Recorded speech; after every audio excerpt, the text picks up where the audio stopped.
De nos jours, tout le monde mange mal, fast food, boissons hyper sucrées, et tout ça, ça fait que la population est de plus en plus dépressive, fatiguée, et qu'il y a de plus en plus d'obésité. Dans cette vidéo, tu vas comprendre comment arrêter de te faire douiller par l'industrie agroalimentaire, et comment avoir l'énergie, la masse musculaire, ou même le bonheur du top 1% de la population en mangeant comme eux. Tu penses que je te vends du rêve? Je comprends, mais demande plutôt à Dana White, le patron de l'UFC. Il y a 2 ans, il était dépressif, il dormait super mal, et il était en surpoids. Aujourd'hui, il est super heureux, il dort hyper bien et il est super musclé. Tout ça c'est parce qu'en parallèle de son entraînement physique, il a su apporter les bons nutriments à son corps. Donc maintenant c'est ton tour de comprendre comment bien manger pour que ton corps développe le Super Saiyan. L'un des plus gros problèmes avec ce qu'on mange de nos jours, c'est que ça encule la testostérone. La preuve, nos niveaux de testostérone actuels sont bien inférieurs à ceux de nos grands-parents. Mais la testo c'est pas important, ça sert juste aux mecs qui veulent ressembler à Ronnie Coleman. Et non, la testo c'est hyper important et tu vas comprendre pourquoi. En fait, que tu sois un mec ou une meuf, la testostérone elle te permet de réguler ton humeur, de garder confiance en toi. Elle te permet aussi d'avoir plus d'énergie et une meilleure masse musculaire.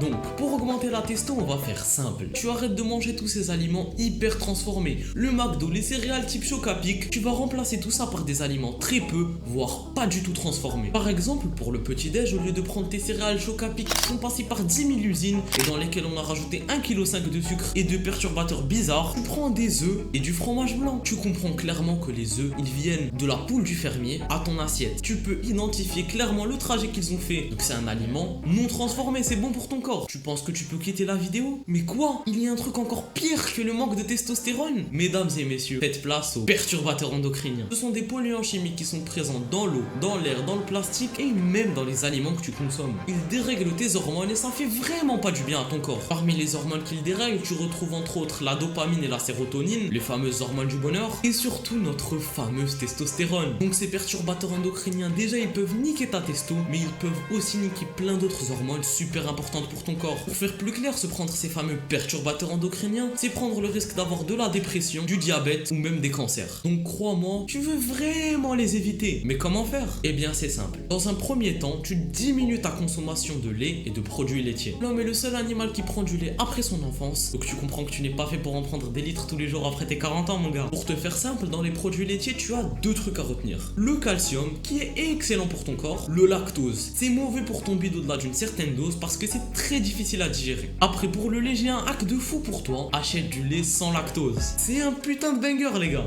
Déjà, vu que c'est sans lactose, tu n'as pas de lactose dans ton corps et en plus, il y a du calcium dedans, donc tu profites des effets positifs sans les effets négatifs. Mais, même chose, c'est pas aussi simple que ça. En fait, tu peux te permettre de prendre les autres produits laitiers normaux. Déjà pour avoir plus de calcium et aussi parce que le lactose, même si c'est très mauvais pour ton corps à forte dose, et bien à petite dose, c'est très bon. Ça te permet de développer certaines bonnes bactéries dans ton corps, donc c'est tout bénef. Voilà ma solution BG, tu prends du lait sans lactose et un peu de produits laitiers. Et si tu veux une règle que ma mère m'a donnée et qui est incroyable pour ton alimentation, souviens-toi, un peu de tout. Si tu prends chaque truc en petite quantité, ça sera toujours mieux pour ton corps qu'un truc en très grosse quantité, même si ce truc il est bon à la base pour ton corps. Maintenant la vérité c'est qu'il y a un autre problème avec ces produits laitiers, mais aussi avec toute la viande. Les vaches, les poissons et les autres animaux qui nous permettent d'avoir leurs produits, ils sont élevés dans des conditions éclatées. Un animal qui passe sa vie dans le noir, collé avec le cadavre de ses congénères morts et qui est piqué avec des seringues bourrées de perturbateurs endocriniens, crois-moi, il va pas donner de la bonne viande. Et c'est la même chose pour les produits qu'il crée, comme le lait ou le fromage. Si ça vient d'un animal qui est dans de très mauvaises conditions, ça va pas forcément être une qualité exceptionnelle. Pour ça, il n'y a pas 1000 solutions. Mange un maximum de produits bio. En fait, en mangeant des produits bio, tu t'assures d'avoir un animal qui a eu des bonnes conditions de vie et donc d'avoir un produit sain à la fin. Même si ça coûte plus cher, essaye d'avoir un maximum de trucs que tu manges bio. Bien sûr, ça va dépendre de ton budget, mais fais le max. Évite un maximum le soja parce que c'est l'un des seuls aliments qui contient naturellement des perturbateurs endocriniens. D'ailleurs, au Japon, ils mangent énormément de soja. Ça explique entre autres pourquoi leur niveau de testostérone est très bas. Mais vous savez c'est quoi le truc où on se fait le plus défoncer par les perturbateurs endocriniens? L'eau. Prends-moi BG, tu es composé comme moi à plus de 60% d'eau, donc tu veux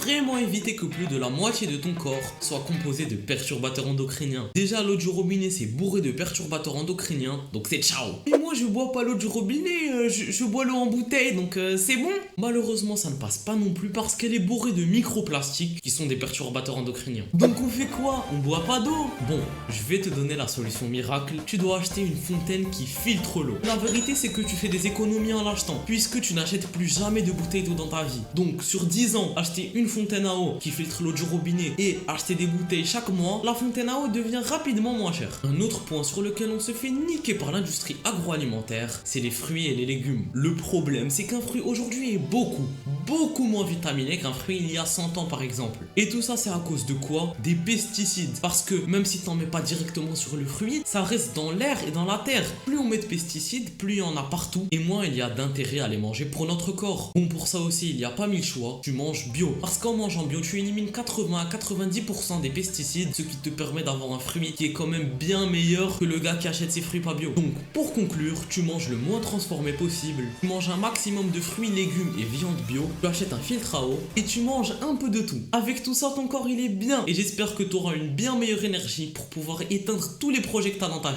Si t'as kiffé, n'hésite pas à liker, commenter et t'abonner. C'était Pipo, un plaisir de te revoir la prochaine fois. Ciao.